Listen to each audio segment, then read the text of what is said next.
आप कुछ भी बदल दोगे, नाम बदल रहे हो और संस्थाएं बदल दोगे, सब बेच दोगे, संविधान भी बदल दोगे।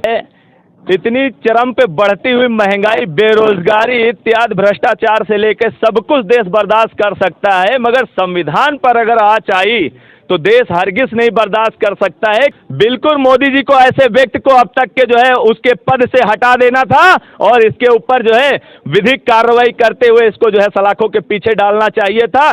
जिस प्रकार से इतना बड़ा लेख लिखा गया है, ऐसे तो लगता है वो भोंपू है, उसको तो इतनी अकल है नहीं। जिस प्रकार से उसने अपने लेख को दिखाया गया है, ऐसा लगता है उनके द्वारा ना लिख करके किसी संघी के द्वारा, आरएसएस के द्वारा ये इतना बड़ा कदम उठाया गया है। गवर्नमेंट ये चाहती है कि संविधान में बदलाव हो, इसी के तहत पहले इन लोगों ने ये कर दिया कि हाँ थोड़ा सा डाल के देखते हैं क्या हो रहा है। देश के प्रधानमंत्री नरेंद्र मोदी के आर्थिक सलाहकार विवेक देबराय ने पिछले दिनों एक आर्टिकल लिखकर समाचार पत्र में संविधान बदलने की वकालत की थी, जिसके खिलाफ अब देश भर में आक्रोश है और लोग संविधान बचाओ यात्रा और संविधान बचाओ बैठक का आयोजन कर रहे हैं। इसी क्रम में हम ग्राम मंझगांव में हैं। जिस प्रकार से संविधान को खत्म करने की बात कर रहे हैं, देश सब कुछ बर्दाश्त कर सकता है।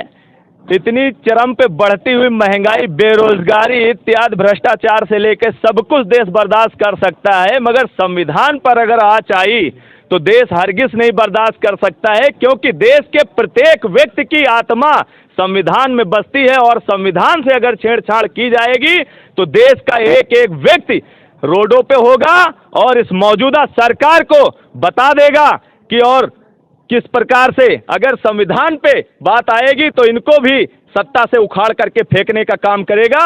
और इसको बताने का हम लोग संविधान दिवस के दिन करेंगे।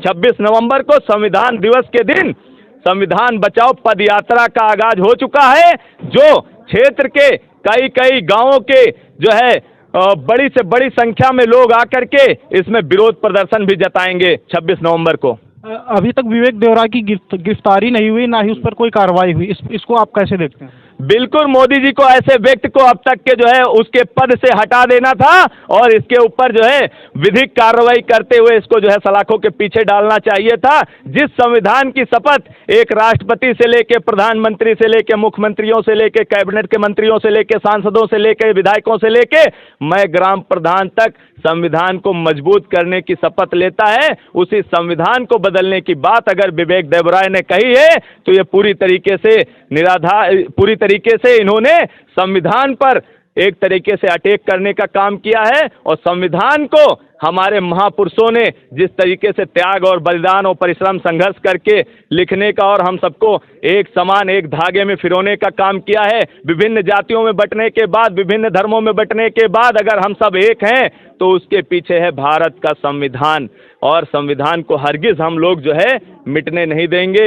इसके लिए हम लोग अपने प्राणों की आहुति दे देंगे, मगर पीछे नहीं हटेंगे।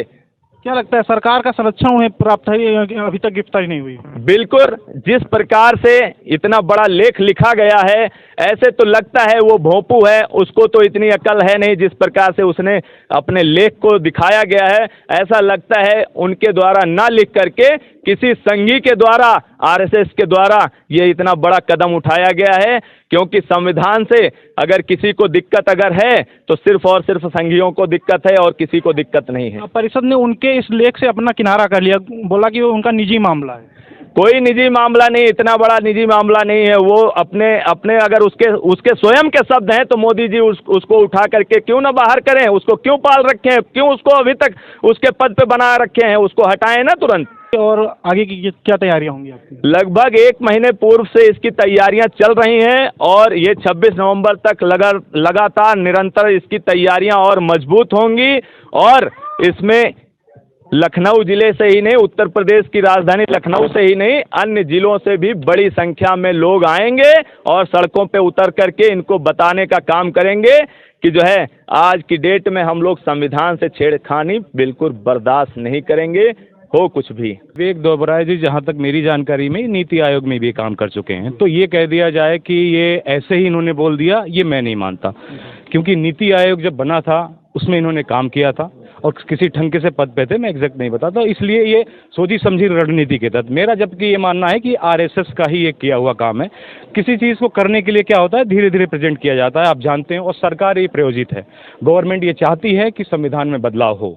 इसी के तहत पहले इन लोगों ने ये कर दिया कि हाँ थोड़ा सा डाल के देखते हैं क्या हो रहा है। ये तुरंत, ये जबकि राष्ट्रद्रोह का अगर कहीं मुकदमा लगना चाहिए था तो वो विवेक देवराय जी के ऊपर लगना चाहिए था। उन्होंने संविधान को बदलने की बात कही। संविधान कोई ऐसे नहीं बना है कि 100 साल तक जाकर के जने लाखों कुर्बानियां देने के बाद से देश आज़ाद हुआ, उसके बाद एक संविधान का निर्माण हुआ, कोई ऐसे ही नहीं मिल गया और आप उसको बदलने की बात करते हैं, वो भी निराधार जब मन में आया वही। वो तो कह रहे पुराना हो गया संविधान। पुराना तो आप भी हो गए हैं, विवेक देवराय जी भी अब नए नहीं रहे, तो उनको बदल देना चाहिए। उनके परिवार को परिवर्तन किया जा सकता है, ना करके कि आप बदल दो उसको। और जो परिवर्तन हो रहे हैं वो सर्वसम्मति से होता है। सभी, आपको पता है कि सभी राज्यों की रजामंदी लेनी पड़ती है, उसके बाद परिवर्तन होगा। ऐसे ही नहीं कि आप आए और आपने कह दिया कि नहीं हमें बदलना है। आप कुछ भी बदल दोगे, नाम बदल रहे हो और संस्थाएं बदल दोगे, सब बेच दोगे, संविधान भी बदल दोगे, ऐसा नहीं होना चाहिए। विवेक देवराय जी को तुरंत गिरफ्तारी होनी चाहिए थी, लेकिन आपको पता है कि संविधान पर वो सरकार प्रायोजित है, वो इसीलिए वो कही हुई रणनीति है, उन सबको रणनीति के तहत हो रहा है। इसीलिए तो आप समझे, योजना आयोग पहले चलता था, उसका नाम क्या कर दिया, नीति आयोग। नाम बदलने से बहुत चीजें बदल जाती हैं, इसके सब के पीछे एक साजिश रहती है।